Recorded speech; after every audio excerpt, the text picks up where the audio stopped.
Hey everybody, Heather here. I am coming to you straight from Walnut Cove. Believe it or not, it has been a year since we talked about confined space. So it's time for us to do that again to meet our OSHA requirements. We need to talk about this annually. Plus, it's probably a good idea for us to get a little refresher. You got your email link, or you should be getting your email link to take your online safety training. So, and just a reminder, there's three things that you need to know. What makes a confined space?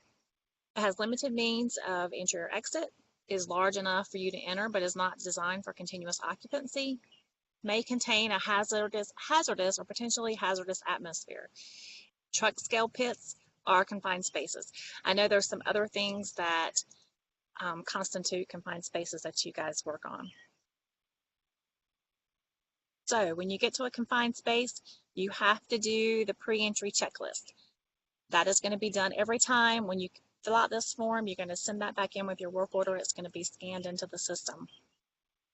If it turns into a permit confined space, when you actually identify a hazard, then you're going to complete the permit required confined space. The entry form just kind of guides you along and lets you know what you need to do prior to going into a pit, and just kind of make sure that everybody's following the same instructions and following the same procedures, and there's nothing that you forget. Rescue, we've not talked a whole lot specifically about rescue.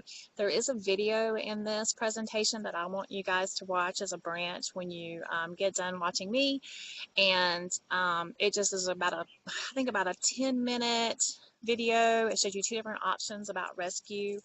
It seems fairly self-explanatory. You put the tripod up, person has the lifeline connected, and you pull them out.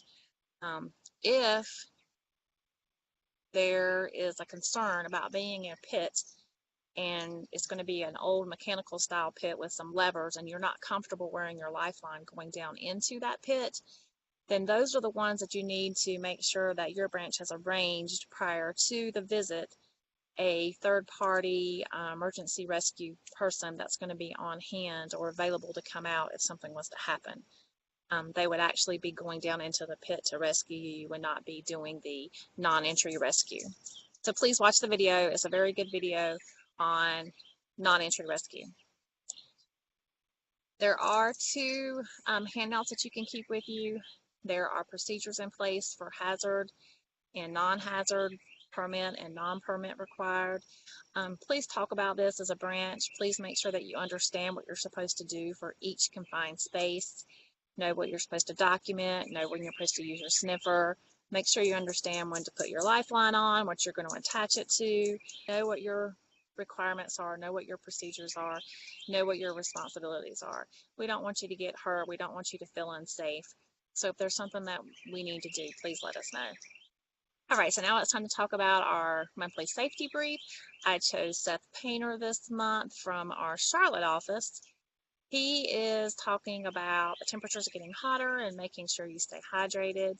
So I picked this fun little graphic here, 50 Shades of P. So pay attention to that and make sure that you are drinking. Make sure that when you are out in the hot that you're taking breaks, that you're getting enough shade and you're cooling off. I know sometimes you get out there and you get busy and you're working, you're not taking breaks and you're not eating and you're not drinking. Please just take a moment and pay attention and slow down. Your safety is most important, as well as finishing that job. All right, so lastly, we're going to talk about second quarter. Our goal is 0 incidents. So far, so good. You guys are doing an awesome job. Keep talking about it. Keep doing your Monday morning briefs. Keep finding things that are pertinent to what you do on a daily basis and keep sending Nobody's used Chatter yet. Not sure if you guys are unsure about the Chatter, but feel free to use Chatter if you rather instead of email. But if we can make it second quarter with 0 incidents, we will celebrate by having a breakfast, lunch, or dinner, whatever you choose to do in your branch. I'd be happy to be a part of that. Just let me know. We've got a few months to go. Well, the rest of May and then June. You guys are great. I appreciate everything. Continue to be safe. Work hard. Work smart. take 2, identify 3, and that will be it. Thanks so much. Bye.